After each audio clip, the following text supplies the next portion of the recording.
Jonathan, so, there was a day that the Olympics probably wasn't even an idea in your head, right?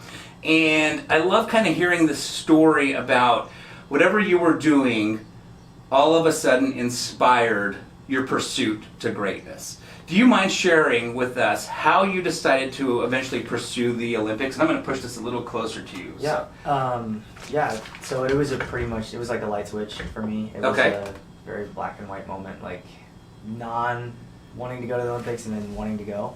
It happened in '94. Okay. I was watching Lillehammer, the '94 Olympics. It was the first Olympics that I watched. I was 6 or 7. Okay. My parents explained to me, hey, this is what the Olympics are. It's very special. It only happens once every 4 years. The best athletes in the world. Yeah. And kind of the only thing I was into prior to that was cars. My dad was really big into muscle cars. Okay. So I liked anything that went fast. Yeah. So I watched speed skating, and I watched Dan Jansen, the American, win the gold medal in the 1,000 meter. Yeah. And that was the light switch for me. I didn't know anything about speed skating. I didn't know anything about Dan, which was pretty crazy because his story, minus the Olympic medal, is already amazing. So adding that is just kind of like the cherry on top. Yeah. But at the time, I didn't know anything about it. I just saw that he won, and I was like, I don't know how or when or what, but I want to do that. Like, I want to be a speed skater and represent the United States at the Olympics. That's incredible. That was kind of the inception that happened that day. Yeah. So I kind of kept up with speed skating a little bit. Yeah. As much as I could. I grew up in Houston, Texas, so not a lot of speed skating down there. Right. And about 4 or 5 months later, I had a friend who had a birthday party at a roller rink. Okay. And after the birthday party, they had an inline speed skating team. Oh. That was practicing or training. Yeah. And I told my mom, I was like, that's like 90% of like what I saw on TV. So can we start doing this? And I was already playing roller hockey at the time. Oh, got it. So got into it like that. Yeah. Had my first pair of speed skates a couple months later. Get out of here. And that's kind of how it started. And that rink was 5 minutes from my house. Yeah. So it made it a lot more feasible or accessible for me to at least start this dream. Yeah. And being a kid, you're just really naive. Yeah. And in my mind, like I said, oh, this is very similar to what Dan was doing. Yeah. In reality, it's very different than what Dan was doing. Not so much like the level, but the atmosphere. Like, I'm on roller skates versus ice. Yeah. And it's just completely different.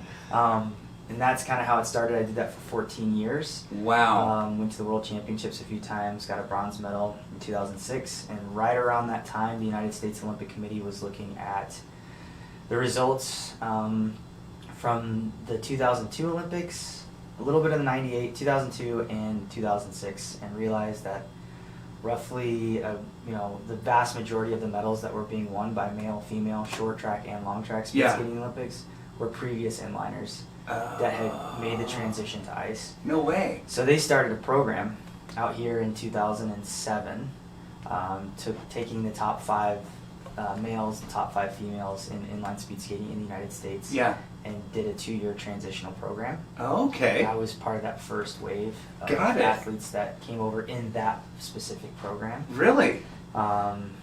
Got real lucky at the very end of that 2 years when the program was ending for me. I made my first national team, so I kind of was able to. Wow.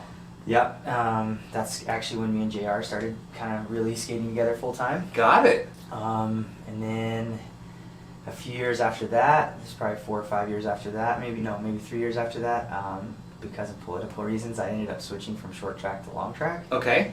Which was about 13, 14 months before Sochi. Got it. And then ended up making that Olympic team, and this kind of never looked back. And then won another quad and skated in Korea in 2018. So. Amazing, amazing. So you were 6 when you discovered it. Mm-hmm.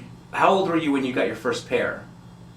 My first pair of skates. Oh, of skate. Yeah, you said you were doing the, and then you switched over. I was probably 7. Okay, so it was like a year later. Yeah, I was. Yeah, I got a pair of skates pretty quick. Got it. My parents were super awesome. That is so cool. And so I'm kind of rewinding because this is just more of a curiosity thing. So now you live 5 minutes from the ice skating rink, but is anybody even speed skating? I mean, there's people ice skating, right? So you get over there, and how do you start training? Once I moved here? No, when you were at 5 minutes from your ice skating rink. It wasn't an ice skating rink. It was an inline skating. Inline skating. Oh, okay, yeah. okay, So gotcha. Like I said, I did that for 14 years. So Got I didn't it. really skate very much ice at all before I moved here. So that was the transition hard? That transition was probably one of the hardest transitions I've ever had. Gotcha. I mean, it's hard because they're so similar, but Yeah. at the same time they're so vastly different. Got it. So that's what makes it really hard. Because in your mind, it's like, oh, the movement's pretty much the same, but Yeah. the entire physics of it is completely different. Got it. Like on a wheel, Yeah. you kind of have grip on the entire surface Oh, of the wheel. sure, So if sure. you're on an edge, you're on top of the wheel. On Oh, the that makes side, sense. You have traction, right? Yeah, On an ice blade, it's completely flat on the bottom. yeah. So if you're not on an edge, Yeah. you don't have grip. And Right. You kind of realize that once you start to transition, you're like, wow, I spent a lot of time when I was on inlines on top of my skates. Got it. Which, if you do that on ice, you have literally no traction. You're just like sliding around because you're just on flat Yeah, edge. that makes sense. It's very different. Very different. Very different. Okay. So then, how old were you when you committed and moved to Utah? I was a few months shy of 21. I was Okay. 20. I was like September of 2007. Wow. So I was almost 21 when I moved out here and started this. Which sounds like now it's like crazy to start ice skating that late, but that goes to show how talented you are. I'm sure you're still talented. I'm all right. I got a little bit left. That's incredible. Okay, so you move here, and when you move here, is like there are people that are automatically training you? Like you've made this team, and now there's coaches that are residing here? I assume? So U.S. Speed Skating is based out of Salt Lake City. They've been here for, I think they moved here right before, at least for long track, they were here right before the Olympics. So Got it. They probably moved here in 2000. Interesting. I didn't know that. There. Yeah, so the entire U.S. Speed Skating, like national team, governing body, is all here just in Kearns. Oh, okay. At the Utah Olympic Oval. So everything is based out of here. Got it. So all the best skaters in the United States train here. So yeah, when I first moved here, I had a coach, still good friends with Derek Barra, so he won gold here. Oh, yeah. Yeah, so Derek was my coach. Yeah. He still is my coach in a way. Sometimes Yeah. I call him like, hey, what do you think about this or this? And still kind of go over like training programs with him and stuff like that. So Oh, that's cool. he was the transitional coach for the inliners to ice because he did that as well. He was also inliner just like JR was. So. I didn't realize that.